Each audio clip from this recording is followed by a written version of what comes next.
সম্প্রতি বাংলাদেশে চাঁদপুর জেলায় একজন ইমামকে কুফি আহত করা হয়েছে। যারা আহত করেছেন তাদের পরিচয় পাওয়া গেছে তারা সুন্নি।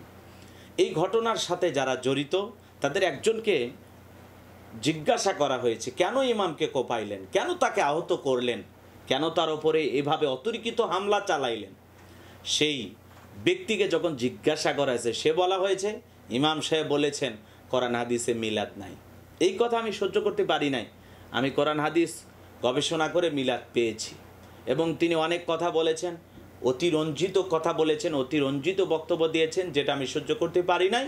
এই জন্য আমি ইমামকে আঘাত করেছি। আজকে চিন্তা করেন, একজন ইমাম, সমাজের নেতা, যিনি মেম্বারে দাঁড়িয়ে খুতবা দেন, দেশ ও জাতিকে পথ দেখান, আজকে সেই ইমামের নিরাপত্তা নাই।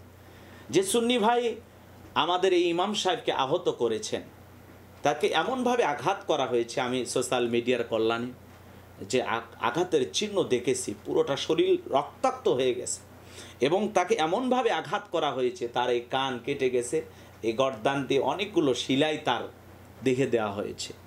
আল্লাহ তাআলার গোলাম অনেকে গোজাব ছড়িয়েছেন ইমাম সাহেব মারা গেছেন, নিহত হয়েছেন। অনেকে বলতেছেন ইমাম সাহেব মারা গেছেন, ঘটনাটা সত্য নয়। আল্লাহ তাআলার ফজলে, আল্লাহ তাআলার দয়ায়, আল্লাহ তাআলার রহমতে এখনও ইমাম সাহেব আলহামদুলিল্লাহ বেঁচে আছেন। আল্লাহ তাআলার কাছে আমরা দোয়া করি আল্লাহ পাক যেন তাকে শেফায়ে কামেলা আজেলা দান করেন, পরিপূর্ণ সুস্থতা দান করেন। কিন্তু যারা এই ঘটনার সাথে জড়িত, যে সমস্ত সুন্নি ভাইয়েরা এমন একটি জঘন্য কাজ করেছেন, কি দরকার ছিল বলেন? উনি বিভিন্ন বিষয় নিয়ে আলোচনা করেন, হয়তোবা আলোচনাটা আপনার মন মতো নাও হতে পারে, আপনার কাছে ভালো নাও লাগতে পারে, আপনি গ্রহণ করলে করবেন, না করলে না করবেন। প্রয়োজনে আপনি যদি মনে করেন ওই মসজিদে সালাত আদায় করবেন না, আপনার পছন্দ মোতাবেক আশেপাশে অন্য কোনো মসজিদে গিয়ে নামাজ আদায় করবেন। কিন্তু কে আপনাকে বুদ্ধি দিল যে একজন ইমামের কথা পছন্দ হয় নাই, তার আলোচনা, তার বক্তব্য ভালো লাগে নাই, এর জন্য আপনি তাকে আঘাত করবেন, আপনি তাকে আহত করবেন? আপনি প্রয়োজনে কমিটিকে বলেন, মসজিদ যারা দায়িত্বশীল আছে তাদেরকে বলেন, মসজিদের সভাপতি সেক্রেটারিদেরকে বলেন যে আমার এই সমস্যা, এই ইমামকে ভালো লাগে না, এই আলোচনা আমার পছন্দ হয় না। আপনি অভিযোগ করতে পারেন, ইমামকে বলতে পারেন, কিন্তু এভাবে অতর্কিত হামলা করবেন একজন ইমাম, সমাজের সর্বোচ্চ সম্মানিত একজন ব্যক্তি। আজকে একজন আলেমের সম্মান নাই। বগুড়া জেলায় গত কয়েকদিন আগের একটি ঘটনা, একজন ইমামকে, মাটির মসজিদের ইমাম, তাকে ছুরিতে আঘাত করা হয়েছে। বাংলাদেশের অনেক জেলায় ইমামদেরকে আঘাত করার এই যে প্রবণতা দিন দিন বেড়ে যাচ্ছে। কেন? একজন ইমাম হক কথা বলবে, মেম্বারে দাঁড়িয়ে সঠিক কথা বলবেন, কোরআন সুন্নাহর আলোকে জাতিকে দিক নির্দেশনা দেবেন, তাদের বক্তব্য শুনে পুরো জাতি উপকৃত হবে, সমাজ আলোকিত হবে। আজকে সেই ইমামের ওপরে যদি আঘাত করা হয় তাহলে বলেন এই সমাজটা যাচ্ছে কোথায়? আজকে আমরা চোখের সামনে অনেক ঘটনা দেখি, একজনের ঘটনা দেখে যদি আমরা শিক্ষা গ্রহণ না করি, আজকে যদি আমরা প্রতিবাদ না করি, তাহলে কালকে আপনার ওপরে আঘাত আসবে।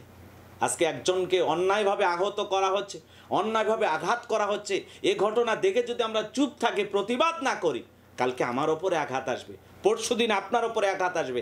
এই জন্য দিন দিন বাংলাদেশে এই জঘন্য অপরাধগুলো বেড়ে যাচ্ছে।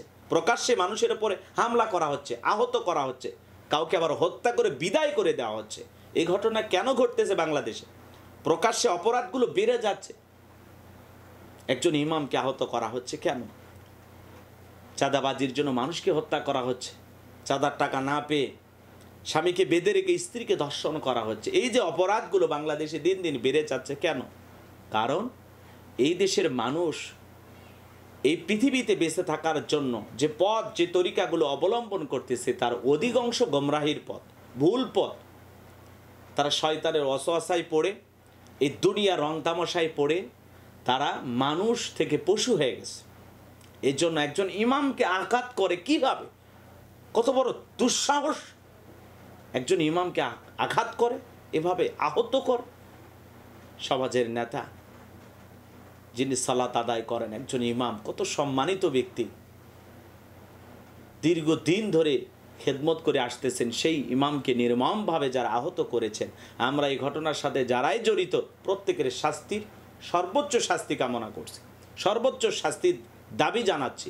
প্রশাসনের ভাইদেরকে বিনয়ের সহিত অনুরোধের ভাষায় বলবো, অপরাধীদেরকে চিহ্নিত করুন, দ্রুত তাদেরকে বিচারের আওতায় আনুন এবং নির্মম এই আহতের ঘটনার সাথে যারাই জড়িত, নির্মমভাবে ইমামকে যারা আহত করেছেন এই ঘটনার সাথে যারাই জড়িত তাদের সর্বোচ্চ শাস্তি দিন, যাতে বাংলাদেশে এই ঘটনার পুনরাবৃত্তি না ঘটে।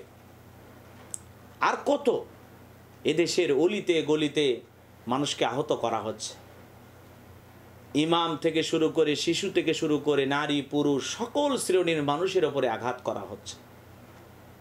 আমরা এমন বাংলাদেশ চাই না, আমরা একটা শান্তির বাংলাদেশ চাই, যে দেশে খুন থাকবে না, ধর্ষণ থাকবে না, টেন্ডারবাজি থাকবে না, চাঁদাবাজি থাকবে না, সমাজে মানুষের নিরাপত্তা থাকবে, বেঁচে থাকার নিশ্চিত একটা সুন্দর বাংলাদেশ আমাদেরকে উপহার দিতে হবে। এই জন্য সবাইকে কাজ করতে হবে।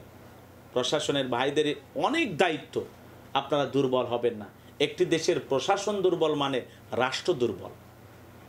আপনারা সর্বোচ্চ আপনাদের জায়গা থেকে এদেশের নিরাপত্তার ক্ষেত্রে সর্বোচ্চ কাজ করবেন, এই দাবি আপনাদের কাছে। আপনারা সর্বোচ্চ কাজ করবেন, কারণ এই দেশ এগিয়ে নিয়ে যাওয়ার জন্য আপনাদের প্রয়োজন আছে। এজন্য প্রশাসনের ভাইদেরকে বলবো, যেখানে যারাই অপরাধ করতেছে কোনো টেলিফোনে কোনো নেতার পাওয়ারে তাদেরকে যেন ছেড়ে না দেওয়া হয়, তাদের সর্বোচ্চ শাস্তি দেবেন। আপনাদের অনেক দায়িত্ব, এদেশ এগিয়ে নিয়ে যাওয়ার জন্য প্রশাসনের ভাইদেরকে অনেক দায়িত্ব পালন করতে হবে। আমাদের ইমাম সাহেবের ওপর এভাবে আঘাত, চাঁদপুরে যে ঘটনা ঘটেছে, একজন ইমামকে এইভাবে আহত করা হয়েছে, যারা করেছেন সুন্নি ভাইয়েরা, তাদের শাস্তির দাবি আমরা জানাচ্ছি। একটা ছোটোখাটো বিষয় নিয়ে আজকে বাংলাদেশে বিভিন্ন জায়গায় মতো পার্থক্য দেখা যায়, দলাদলি দেখা যায় বিভিন্নভাবে। কেউ বলতেছে ওহাবি, কেউ বলতেছে সুন্নি, এইভাবে তর্ক বিতর্ক এক পর্যায়ে মারামারি পর্যায়ে চলে যায়। এই খুনাখুনি মারামারি এগুলো তো আমরা দেখতে চাই না। মতো পার্থক্য থাকতে পারে, আলোচনা টেবিলে বসেন, কথা বলেন, আলোচনা হবে। আপনার ভুল আমি শুধরিয়ে দেব, আমার ভুল আপনি শুধরিয়ে দেবেন। আপনার কাছে যদি মনে হয় আমি ভুল কিছু বলতেছি, আসেন আমার ভুল ধরেন, আমাকে সংশোধন করে দেন। আলোচনার মাধ্যমেই বিষয়গুলো সমাধান হবে। আমরা কেন মারামারিতে যাব, আমরা কেন হানাহানিতে যাব? আজকে তুচ্ছ বিষয়কে নিয়ে মসজিদ আলাদা হয়ে যাচ্ছে, মুসলমানের ভিতরে গ্রুপিং দেখা দিচ্ছে, একজন আরেকজনকে বিভিন্ন ট্যাগ লাগাইতেছে, একজন আরেকজনকে নিয়ে টল করতেছে, একজন আরেকজনকে ছোট করার জন্য উঠে পড়ে লেগেছে। কেন ভাই এগুলো কেন? দিন দিন এগুলো বেড়ে যাচ্ছে। ছোটোখাটো বিষয় নিয়ে মিলাদ কিয়াম নিয়ে আমরা ঝগড়া করতেছি, আমরা বিভিন্ন বিষয় নিয়ে এগুলো ঝগড়া করতেছি, নবী নূরের তৈরি মাটির তৈরি এগুলো নিয়ে আমরা তর্কে লিপ্ত হয়ে যাচ্ছি। সমাজ আলাদা হয়ে যাচ্ছে, ইমামকে ধরে পিটাইতেছেন, আহত করতেছেন। সমাজ যাচ্ছে কোথায়? এমন সমাজ তো আমরা চাই না, আমরা একটা নিরাপদ বাংলাদেশ চাই। এই জন্য এদেশে ওলামা ইকরাম হক কথা বলবে, তাদের যে দায়িত্ব তারা সেইভাবে দায়িত্ব পালন করবেন। আল ওলামা ওয়ারাসাতুল আম্বিয়া, ওলামা ইকরাম হলেন নবীদের ওয়ারিস। তাদের ওপর এইভাবে জঘন্য হামলা করা হবে।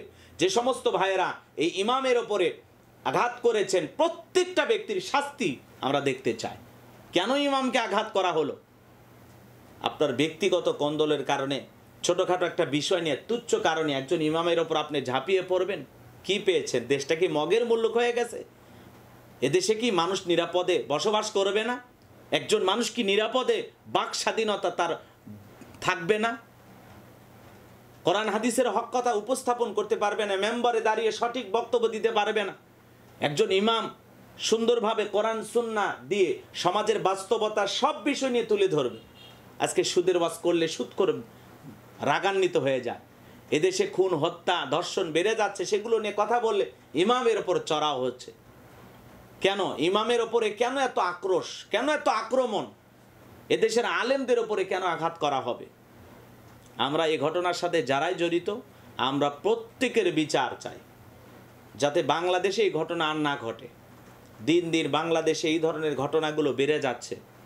প্রশাসনের ভাইদেরকে বলবো, চাঁদপুরের ইমাম সাহেবের ওপর যে বর্বর হামলা করা হয়েছে, যে আঘাত করা হয়েছে, ইমাম সাহেবের দেহ থেকে যে পরিমাণে রক্ত ঝরিয়েছে আমরা দেখেছি, আমরা ব্যথিত হয়েছি, আমরা কষ্ট পেয়েছি। এই জন্য যে সুন্নি ভাই মিলাদ কিয়ামের বিরুদ্ধে কথা বলার কারণে ইমামের ওপরে আঘাত করেছেন, এই ব্যক্তির সর্বোচ্চ শাস্তি আমরা চাই। এই ঘটনার সাথে যারা জড়িত, যারা ইন্ধন দিয়েছেন, প্রত্যেকের শাস্তি নিশ্চিত করতে হবে।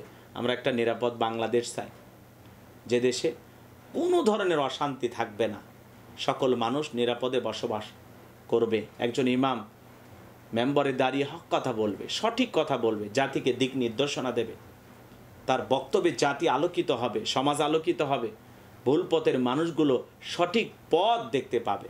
আসুন ওলামা ইকরামদের সাথে আমরা সম্মানসূচক আচরণ করি, তাদের প্রাপ্য সম্মানটুকু দেওয়ার চেষ্টা করি। আল্লাহ পাক আমাদের সবাইকে সঠিক বুঝ দান করুন। ওয়াখিরি দাওয়ানা আনিল হামদুলিল্লাহি রাব্বিল আলামিন।